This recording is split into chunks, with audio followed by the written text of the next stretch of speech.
Genesis 1, verse 26. When you arrive there, let me know by saying amen. Amen. The Bible says, then God said, let us make man in our image, according to our likeness. I'm going to read it again. Don't look at me. Look at your word. Then God said, who said? God. Let us, who's us? God the Father, God the Son, and God the Holy Spirit. Let us make man in our image according to our likeness. The title of our talk this morning is The Image That Revives. Say it with me, church. The image that revives. Say it one more time. The image that revives. Let's pray. Father, rescue me now. Amen. You see, the Bible tells us that we were created in the image of God. He created them, female and a man. Look at verse 26. Then God said, let us make man in our image according to our likeness. Go down to verse 27. So God created man in his own image. In the image of God, he created him, male and female, he created them. So church, here is so clearly set forth the origin of the human race. And the divine record, it's so plainly set forth there was no occasion for erroneous conclusion. We were created in the image of God. Amen? We were created in it, so there is no idea for the ground that man was evolved by slow degrees of lower forms of animal. Think of this. I'm so glad that God didn't create us in the image of a monkey. Even though sometimes I act like a monkey in my family. But think about it, church. I'm so glad that God didn't create us in the image of a monkey. Otherwise, we will inherit their likeness. I mean, just imagine. Me and you are having a beautiful conversation, and somehow my monkey genes kicks in. In my spirit, our conversation won't be fun at all. So if God created us in the image of a monkey, we will be equal with them. Isn't that true? We will be equal with them. But God be the praise, because the Bible tells us that we were created in the image of God Almighty. Can the church say amen? Amen. There is proof that we were created in the image of God. And then it says, verse 26, have dominion over them. Over who? The monkeys? Over the evolution. You see, church, we were created, after God created Adam and Eve, he blessed them.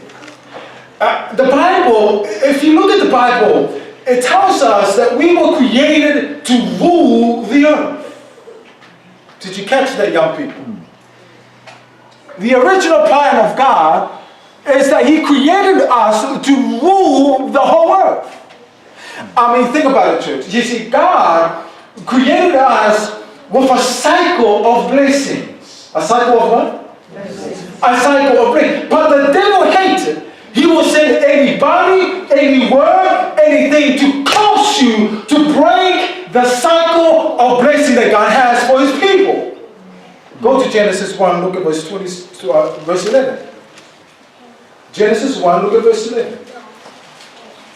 Then God said, let the earth bring forth grass, the herb that yields seed, and the fruit tree that yields fruit according to its kind, whose seed is in itself on the earth, and it was so. Everything in life operates on a cycle. On a what, everybody? Everything, you think, season operates through cycles. Isn't that right? The human body operates in cycles. Isn't that right? What else? What else things operates in cycles?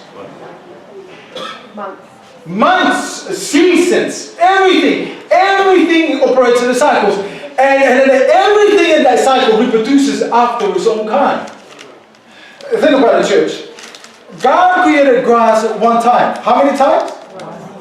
God didn't tell us in the Bible that He comes on the first day and said, "Let it be grass," and then come on the second day and say, "Let it be grass." No, God created grass at one time, and once He created it starts a cycle, and when that cycle starts to go on and grow, it goes on for years and years and years, so that everything in that cycle reproduces after its own kind. Are you following me, church? But listen to this, church. In every cycle is based on the premises of the seed. In every cycle that we have, it depends on the seed. Let me give you an example. You cannot plant tomato seeds and expect mangoes as fruit. I mean, even though sometimes we like to think that way, right? But it's impossible. You cannot plant tomato seeds and expect mangoes as fruit. Let me get closer to you so you understand. Our full-blood salmon like me cannot produce Japanese babies. Isn't that true? It's impossible, because I can only reproduce what's already in me. Are you following what I'm saying? Now, see, the theme of our message this morning is love, but the title is the image that revives. See, it's the same with love, church. You cannot reproduce a cycle of love if the seed of that cycle is hate. You cannot reproduce a cycle of love if the seed of that cycle is gossip. Impossible. Amen. Because you can only reproduce what's already in there. Are you following what I'm saying? Hate reproduces hate. Hypocrisy reproduces hypocrisy. Everything reproduces after its own kind. So therefore, the Bible, isn't it fun? Isn't it so powerful that God created us to reproduce something? I wonder what it is. Do you want to know what it is? Do you want to know why God created us to reproduce? Well, look at our main verse. The Bible tells us in Genesis 1 verse 26, then God said, "Let us make man in what, everybody? In what, everybody? In the image of God." So therefore, God wants us to multiply a cycle of His image. But hold that thought. Go with your Bibles. Go to 1 John chapter 4 verse 8. 1 John chapter 4 verse 8. Can I have someone with a loud voice to read that for us? 1 John chapter 4 verse 8. He that loveth not knoweth not God, for God is love. He that loveth not, what happens? Not knoweth God. You don't know God. For God is who, everybody? For God is. So catch this. In Genesis 1 verse 26, it tells us that we were created in the image of God. But the New Testament tells us that God is love. So therefore, we were created in the image of God's love. So therefore, God wants His church to multiply a cycle of His love. Amen. That's what God wants us to do, is to multiply the image of His love. But the devil hates it. He will send anybody, any word, any discouragement to destroy the image of God in us. Genesis 1, verse 28.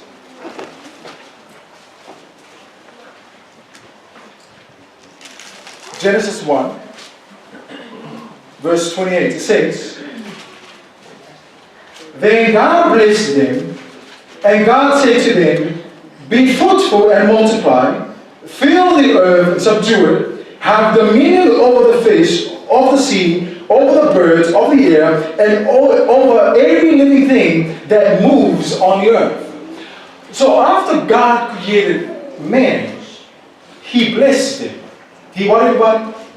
Blessed. Everybody say bless. Bless. Now say it like you mean it. Bless. Bless. Don't say it like you're hungry. Just say it like you mean it. Bless. Bless. Say it one more time. Bless. Bless. And then God said, Be fruitful. Interesting. I've looked at the meaning, the Hebrew word of fruitful here. It means to grow and increase. But to grow and increase in what?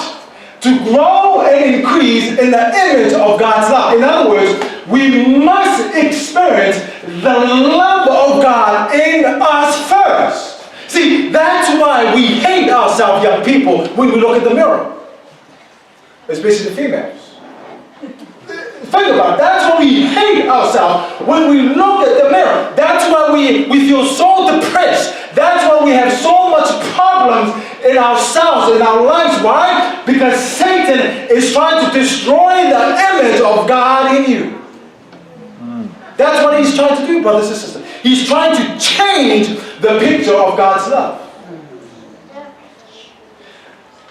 Think of me, church.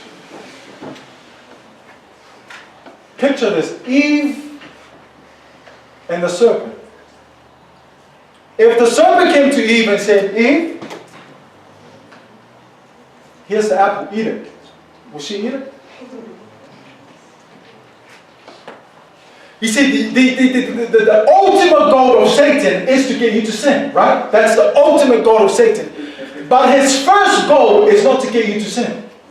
His first goal is to get you to fall out of love of God, then he will get you to sin. That's what Satan is trying to do to our young people and every single one of us in the church, is to change the picture of God's love. Because if he can destroy the picture of God's love, guess what happened? It's easy for him to get us to sin.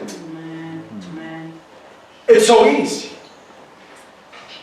This is how powerful the image of God is into us. But the devil hates it. He will find anything to destroy the image of God. To grow and increase.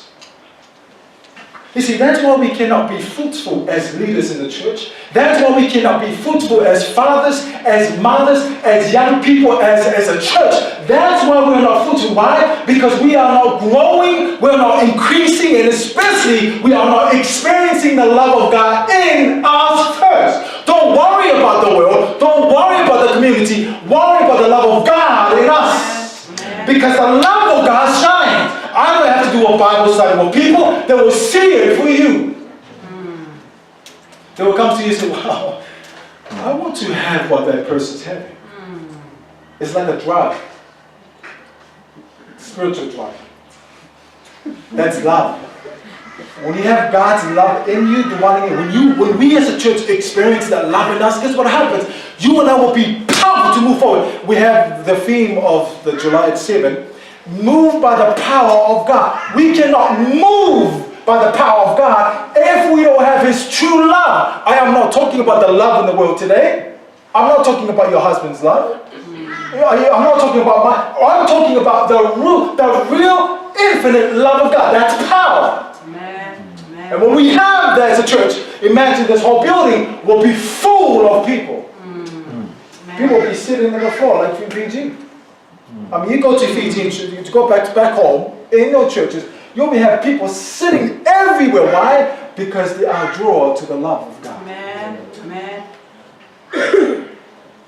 You see, there's only one thing that is in our way that is stopping us from having the fullness of God's blessing. There's only one. One thing, one word, is the word sin. And what is sin, everybody? 1 John chapter 3 verse 4, it says, sin is the transgression of what? Now, how do you summarize the law? Correct. I didn't say how you nail the law. No, I say how do you summarize God's law? Matthew 22, verse 37, 38, 39, it tells us one word, love. And God is who, everybody? Love. God is love. And we were created in the image of who? So therefore, we were created in the image of God's love. This is how powerful it is when we experience His love. So therefore, we must expel sin from the heart. But the question I want to ask you, how can we expel sin from the heart? I'm glad you asked. Well, it says here, the Mount of Blessing, page 76, it says that love, what is everybody? Love. Love is the agent which He uses to what? Wow, praise the Lord. So God said, how can you dig out this sin in our hearts? One word, love. And it's God's name. Listen again. Mount of Blessing, page 76. Love is the agent which he uses to expel sin from love. That is powerful. It doesn't say the doctrines that we have. Don't get me wrong, I love the doctrine. Are you with me? I love the mark of the beast. I love preaching the Sabbath. I love all that. But if we don't have the foundation of our message, guess what happened? The sin will be still in there. I can come up to you and say, preach to you about the mark of the beast. I can come to you and preach to you about the Sabbath. But if we are missing the power, then we can't move forward as a church. Amen. Apply that. That's the key. We have to expel the sin in our own hearts first, in order for that neighbor to see Christ. Amen. And how do we do it? Love. So the blessing comes when we expel sin from the heart. How do we expel sin from the heart? It's God's love. The Bible says, be fruitful, and then he said to multiply. Multiply what? To multiply his love, to multiply his manner, to multiply his likeness, to multiply his mindset. Listen to this. It says here, Education, page 15. When Adam came from the Creator's hand, he bore in his, what everybody? Physical, mental, and spiritual nature. A likeness to his maker. God created man in his own image. And it was his purpose, is what? That the longer man lived, the more fully he should reveal this image, the more fully reflect the glory of the Creator. Amen. Isn't that powerful? Amen. So God created Adam, and then God breathed the breath of life, the Holy Spirit. Remember the Sabbath school lesson? How do we seal the mark of the beast the mark of God in our forehead? How? The Holy Spirit, right? And see, he says, God breathed the Holy Spirit into Adam, and then God said, in his mind, he said, there we go, that's the power of love. I want you, Adam, to go and reflect my glory. That's why he's calling us today. That's what he's calling his church to do. Not to come to church and to hear all these beautiful messages, but he's asked for us to go and reveal his character to a dying world. Because when these people see that, they will come. And when they hear Jesus calling us to come out of her, my people, guess what happened? Amen. They click. Oh, yes. I've seen that Fijian church. Every single Sabbath, they sing loud. It looks like they're crazy people. But I've seen the love of Christ through them. I'm going to go visit. I guarantee you, one Sabbath, you will have people coming these doors. Amen. And you're like, where did you come from? Because of the character of Christ in us. Amen. You see, the devil doesn't want us to multiply his stuff. The devil doesn't want us to multiply God's image of love. When God, the Bible tells us, he created Adam in his image and his likeness. That's what the Bible tells us, right? He created Adam in his perfect. Now picture with me, church. Picture this with me. Imagine with me. A perfect God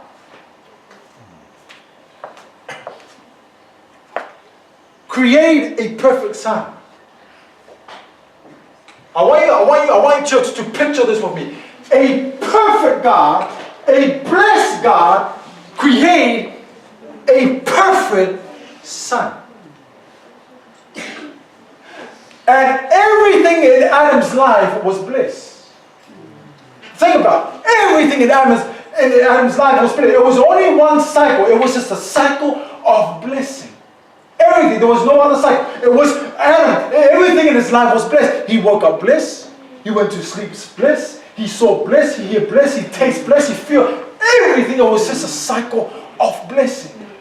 But the devil has to step in and break the cycle of blessing upon Adam's life. Go with me to Genesis. Genesis 5. Look at verse 2 and verse 3.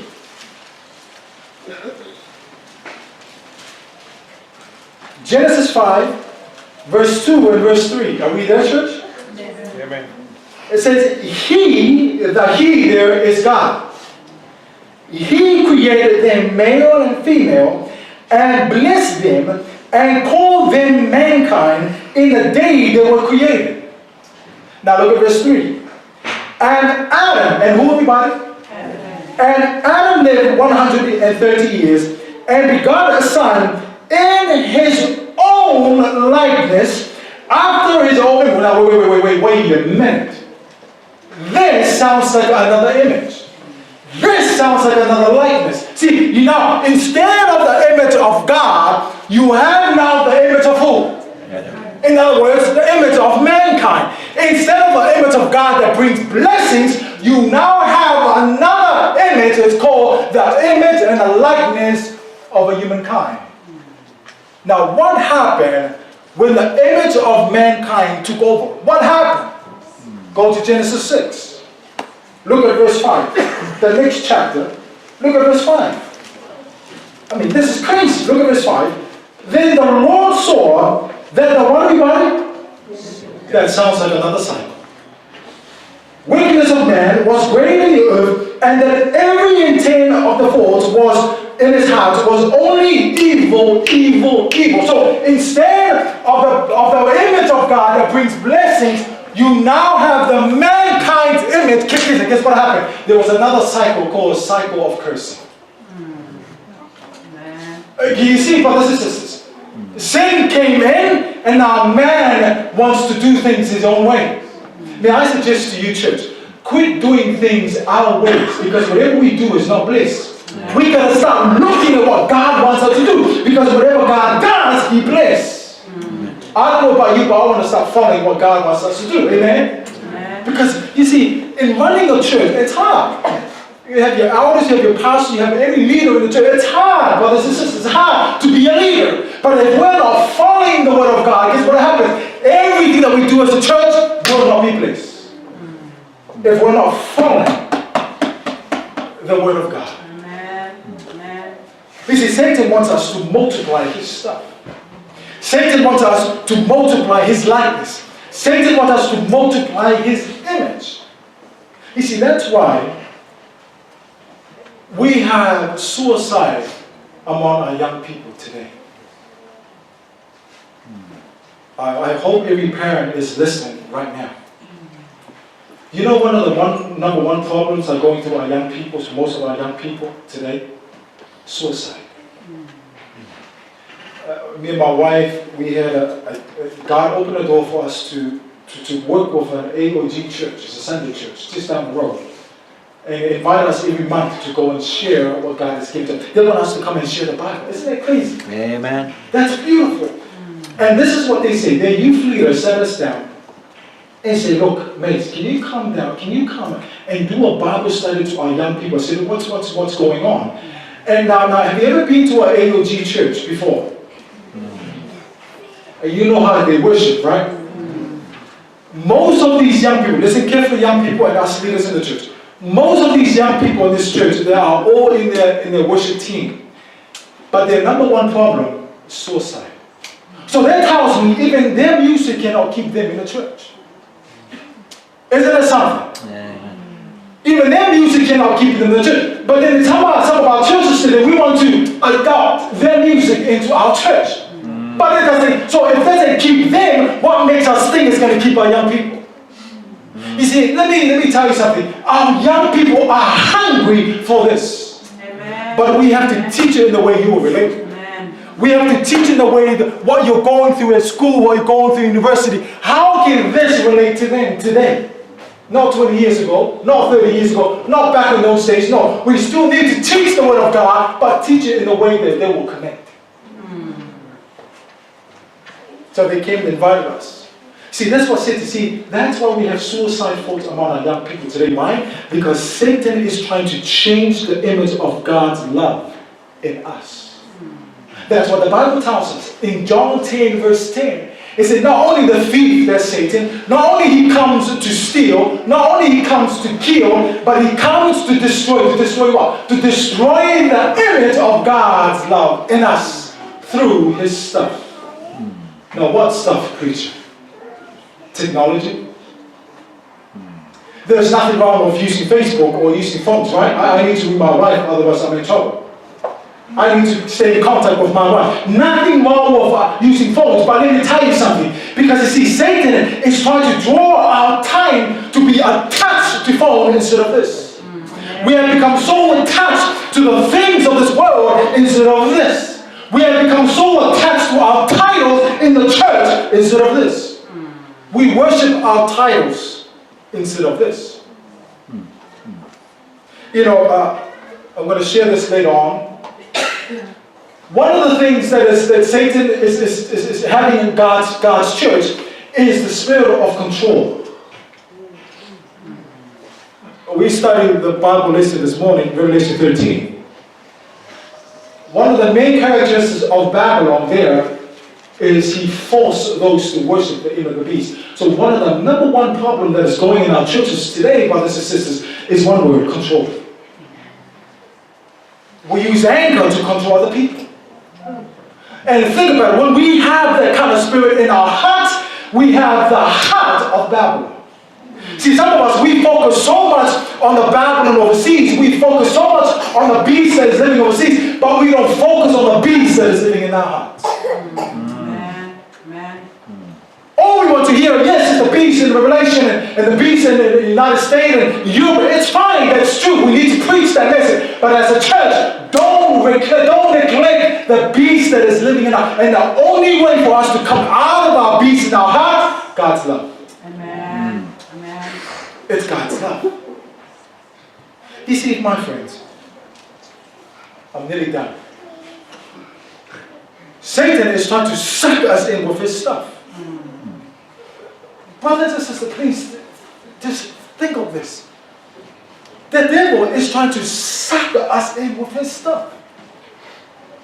Because he wants us to be attached to his stuff so much, so that it is easy for him to get us to heel to his mark. You see, you will know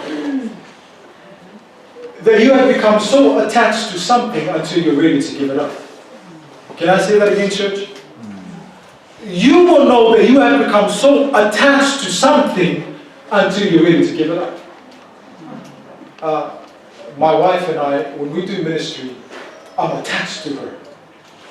She's attached to me as a husband, as a wife. So when they call us to go somewhere, I cannot be separate from her. Are you with me? So then as a husband, if I want to give that up, I can't. Now I know I'm attached to her. But make sure I'm attached to Jesus first. But think about it, church. You will know that you and I have become so attached to something until you're ready to give it up. Because when you are ready to give it up, you cannot let it go. Why? Because this is the danger. You don't know that you have become so in love with the devil through his stuff. See, that's what the Bible tells us. Romans 6, verse 16. Before I skip that, Romans 6, verse 16. Know ye not that to whom you yield yourself, servant to one another. It's just like that. You know, when you become attached to the things of the devil, you have no idea that you have healed to serve to him. This is how, don't underestimate the power of Satan. Did you hear what I said? Don't, see, I'm not saying be afraid of Satan. No. Let me remind you this morning. The Bible tells us we should not be afraid of Satan. Why? Because of Jesus that is living in us. Amen? Because the Bible tells us this morning, it says, if God is for us, come on somebody, finish the verse off. Who can stand up? So what I'm saying, we should not be afraid of Satan. Why? Because we serve a mighty, powerful God. But what I'm saying is, don't underestimate the power of Satan. Because he knows what he's up to. Even the Bible in Revelation tells us he's got this much time left. This little time. You know, church, the devil is trying to set you and I up for his final attack. I want you to think of that, church, and young people. Satan is trying to set you and I up for his final attack. What's Satan's final attack? Go with me, Revelation 13. Quickly go with me.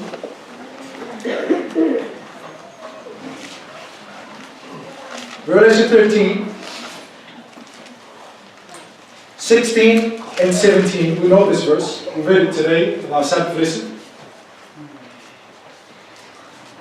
It says on verse 16, Revelation 13, 16 and 17, He causes all, that's the United States of America. He causes all, both small and great and rich and poor, free and slave, to receive a mark on their right hand or on their foreheads. Now look at verse 17. And that no one may want anybody. And that no one may want anybody. Buy or sell. You see, brothers and sisters, when it comes to that temptation, as a church, I'm talking about us Seventh-day Adventists. I'm not talking about the Sunday people. I'm talking about us, the elect. When it comes to that time, that temptation right there, guess what? You and I will yield to the power of that temptation. Why? Because we have become so attached to the image of the beast through his stuff. Oh, I come to church every single Sabbath. Oh, I keep the health message. Oh, I eat vegan. It's beautiful. All these things are beautiful. All these things are true. Amen? But if you don't stay connected to Christ through his love, if we are attached to our things, did you know that Satan used things in the church so you and I can become attached to it?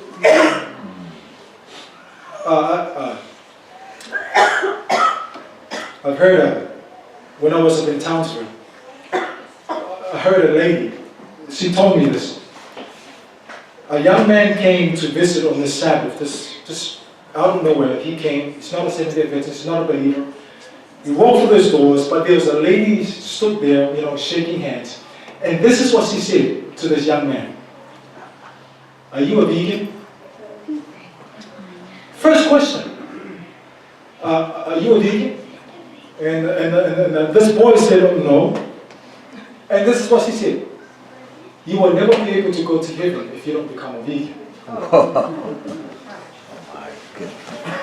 You know what happened to that young man? Turned around and went back home. You see, she had become so attached to the things of the church. These are the beautiful things that God has given to us, right? I mean, eating vegetarian is beautiful because it maintains the temple of God, right? But we don't worship those things. Are you following what I'm saying? The true motives of what we do, what we keep our message, is because for us to witness. So you and I would have energy to preach the word of God, amen? That is our whole purpose. But Satan said, oh, okay, if I can't get you to eat chocolate, if I can't get you to eat pigs, I'm going to get you to use vegetarian to abuse other people. Amen. Wow. You know there's a thing called spiritual abuse in the church? Satan used good things in the church to abuse your sister and your brother. Amen. Amen. So then how can we move forward powerfully as a church? Sisters and brothers, yes, it's okay to look at the last day event. It's okay to look at what the Pope is doing. It's okay, that's fine. Sister White tells us to do that. But don't neglect the love of God in our church. Amen. You can't leave God's love and focus on the event, Because when the events doesn't happen, guess what happens? Our motives are, oh, go back to normal again. I'll go back to my life again. But when you love God, and when these things, delays is coming, guess what happens? We'll still worship God. Amen. Because love is power. Love is power, my friends. Amen. You see, the good news is that Satan knows that it's the love of God that draws us to the Father. Am I talking to somebody this morning? Amen. It is the love of God that draws us to the Father. But not only that, not only will draw me to the Father, but you and I will be able to draw others to Jesus Christ. Amen. Now the Bible tells us, Christ said, I will draw men to myself. So in other words, he doesn't need us, right? He can use a chair. He doesn't need us. But what I'm saying, brothers and sisters, when we have the love of God in our lives, people, they see you, wow. Did you know that the love of God shines? All over your face. I mean, people, when you walk on the street, people ask you, why are you so happy? Why are you so, every time I see you come to church, that's why some people, they look depressed when they come to church. Why? They don't have God's love. They say, God loves you. Oh, pray for you, sister. Oh yeah. But when it comes to church, it's long faces.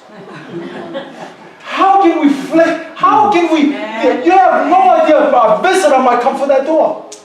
But when they see your depressed face, they're like, what? They have the truth and this is what they look like. I mean, think about it. That's why we look so depressed when we come to church.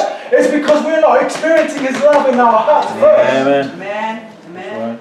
And we come to church and we feel so happy. Why? It's because we now understood what God's love looked like. Amen. It draws us. And when people see you on the street, they say, wow, I want to be like that person. And when they come to ask you, hopefully you will say, it's not me, sister. It is Him. Amen. Amen. So God uses us to draw other people to Himself.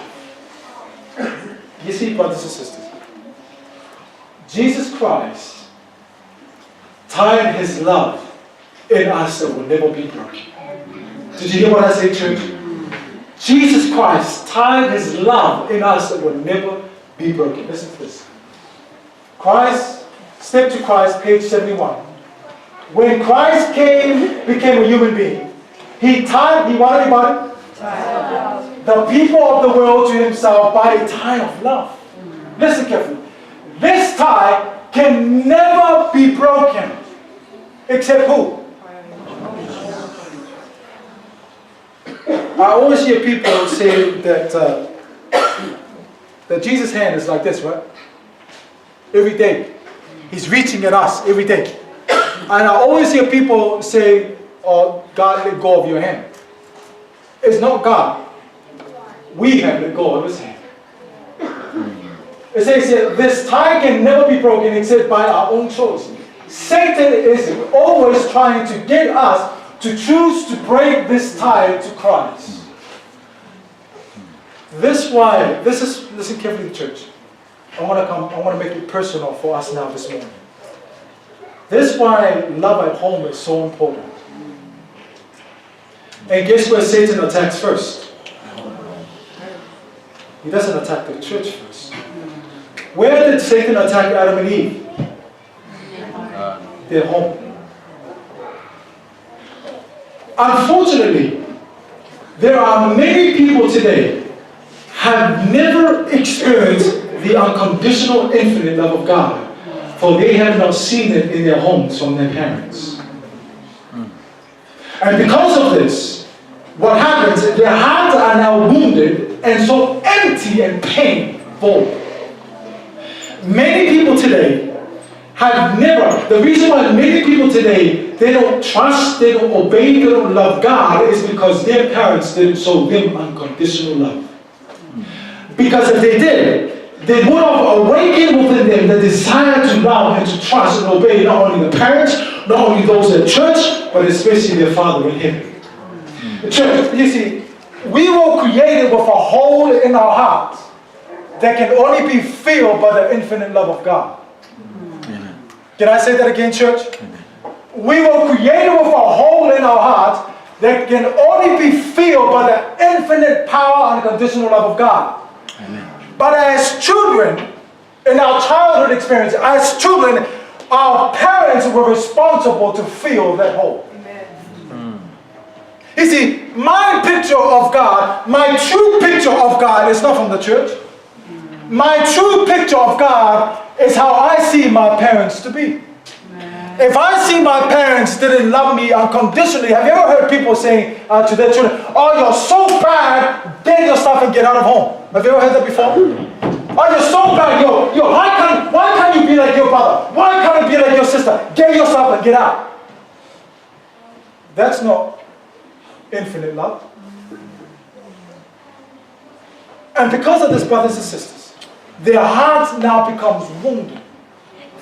And because of this, brothers and sisters, and because of all, they have never experienced true love, brothers and sisters. Guess what happened? They will turn to they will turn to suicide, they will turn to anger, they will turn to abuse, they will turn to gossip, they will turn to pornography, they will turn to sexual sin, they will turn to envy, they will turn to alcohol, they will turn to pride, they will turn to smoking to fill the heart that is longing for love.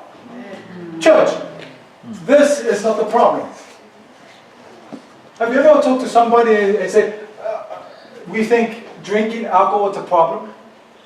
It's part of the problem, but that's not the root cause of the problem. You see, we think these are the problem. No, these are the symptoms of the real problem. The real problem is, brothers and sisters, these people that turn to these things is because they've never filled their hearts with God's love.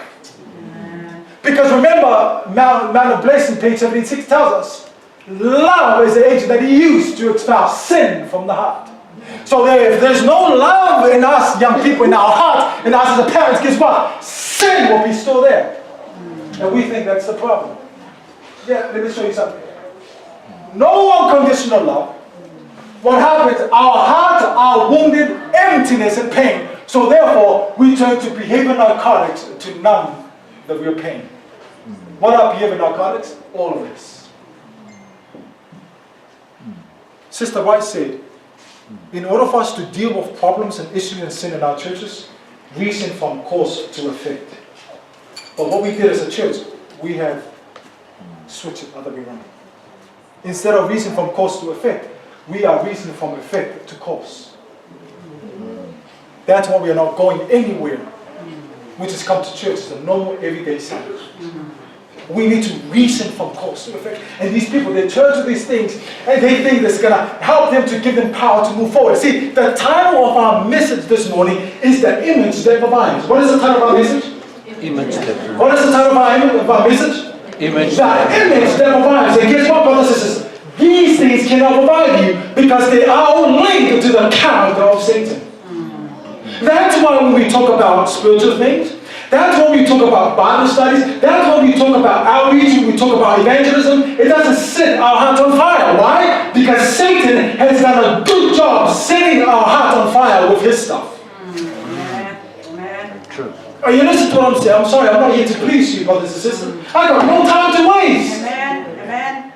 I'm not here to preach a feel-good message to you, brothers and sisters. Jesus is coming soon, and his people need the whole message. Amen. God's character. It's God's character. You see, brothers and sisters, it is the image of God's love that revives us to revive others. Amen? Amen. Because it says, there's a saying in the Spirit of Prophecy, it says, love awakens love.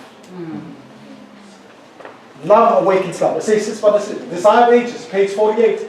Love awakens in the hearts of the beholders. That's us. They hear his voice and they easily follow him. Oh, I'm dealing with drug. But when you use God's love to show to them, man, that drug will disappear just like that. It says, love awakens in the hearts of the beholders, and when they hear God's voice, they follow. Love awakens love. Amen? Amen. See, the devil understands it is the love of God, the very image that you and I were created in, awakens us from our abuse, from our neglect, from our hurt, from our brokenness. And when the love of God that awakens us, that heals, see, our hearts will be on fire for God. Amen? Amen. You see, when I first met my wife, I was in love. Do we have a witness? Do we have any witness in the building here, or is it only me? Okay, it's only me. Thank you, Sonny. Thank you, Sonny. It's two of us now. When I first met my wife, I was in love. When she said to me, "I love you, honey," I said, "Yeah, you too." I said, "I love you too." I was so in love. And you see, every time I go with my boys to have, in Brisbane, to dine, and the only thing that come out of my mouth is about her. Everything. When we go and play sport, I always talk about my wife because I know that she loves me and I love her. Everything that came out of my mouth was about my wife. See, it's the same with Jesus Christ. When you experience his love, I'm not talking about your husband, I'm not talking about your wife, I'm not talking about your deacon, I'm not talking about your elder, I'm not talking about me, I'm not talking about your pastor, I'm talking about God. When you experience his true love, guess what happened? The only thing that comes out of your mouth is God. The only thing that comes out of your mouth is Jesus' stuff. See, people cannot shut you up. Do I have a witness in this place? Amen. Cannot shut you up. Because you have now experienced the infinite love of God. That draws you closer to the Father. You remember, as I come to a close, you remember the story of the Samaritan woman? Remember the story? John 4, go there with me. Beautiful story. This is a beautiful story. God showed me something different through this story. The chapter before that, Jesus was talking about what? John chapter 3. baptize him and be born again, right? So now in chapter 4 in John, Jesus is sitting at the well. And if you look at verse 7, it says that the woman came with her water pot to get some water from the well. Now Jesus turned around and said, can I have a drink? And the woman turned around and said, come on, man, we don't do business. That's what the Bible tells us, right? The Samaritan and the Jews, they don't have dealings. I can't exchange with a Jew. We can't do business. Now listen to this, church. If only this woman knew that Jesus was about to set her heart on fire. Are you listening to that, church? If only she knew that Jesus was about to set her on fire for evangelism. So then Jesus said, woman, whoever drinks of that water will be first again. But then whoever drinks of the water that I shall give, in him will be a fountain of water springing up to everlasting life. You see, church, listen to this, church. You see, Jesus, you see, what Jesus is doing here now, Jesus is drawing the conversation to the root cause of her problem. Are you following what I'm saying? See, Jesus knows everything, amen? But Jesus is trying to get to the root cause of the problem. What the Bible is trying to tell you, the story here, Jesus used her water pot that she came with to draw an object lesson from. What Jesus was saying to the woman, sister, it seems like you come to this water wow here with your water pot. You fill it up with water and it seems empty when you leave this place. I wonder how many of us who come to this place, I wonder how many of us who come to here every single Sabbath but leave empty. I wonder how many leaders, I wonder how many preachers, I wonder, including myself, I'm preaching to myself. I wonder how many couples, how many marriages, how many relationships who come to this beautiful day that God has blessed but leave empty. Why? It's because we are not experiencing His love in our hearts. Amen. See, Jesus wasn't talking about a physical water. He was talking about Himself. He was talking about the water that is Jesus Christ. He wasn't talking about the physical water pot. Jesus was talking about the water pot of her own heart. What Jesus was trying to say to the woman, sister, you got to stop filling your heart with all the wrong type of love. I wonder how many of us in this place are trying to fill our hearts with all the wrong type of love. I wonder how many of us. Because we all know that this woman is sleeping with how many men? You have 5, 2 men, and you have 6, right? Because Jesus, the woman said, Jesus, can I have that water? Can I have it right now? Jesus said, call your husband. And she said, I have no husband. And Jesus said, correct. You have 5, and the one you have with right now is not yours. You see, this woman goes to this man, can't find it there, goes to this man, can't find it. She goes from relationship to relationship, marriage to marriage, trying to feel the love that she's longing for. She's trying to go to find love, to fill her heart. But every time she goes to these men, it doesn't satisfy her heart. But when she found Jesus, well, thank you for one of you guys. I said, when she found Jesus. I said, when she found Jesus. When she found Jesus, see, Jesus didn't even condemn her. Jesus knew all the dark secrets of her life, but Jesus didn't even condemn her. Jesus still loved her. That is the Savior I serve. Amen? Amen. That is the Savior I serve. Amen. And guess what? Jesus was man number 7. What's 7 in the Bible? Completeness. Friends, nothing can complete you. Man number 1, she can't find completely. When number 2, number 3, number 4, number 5, number 6, when it came number 7, she was complete by Jesus. Amen. I'm telling you, my friends, nobody can complete you in this place. Nobody can complete you in your home. No husband, no wife, nobody can complete us. It is Jesus. Because when I'm a husband, as a husband, when I'm complete with the love of Jesus, then it makes it easier for me to love my wife. Then it makes it easier to love my pastor. Then it is easy for me to love my deacons. Then it is easy for me to love my elder. Why? Because I'm complete with the love of Jesus Christ. Can the church say amen? Amen. Amen. You see, when this woman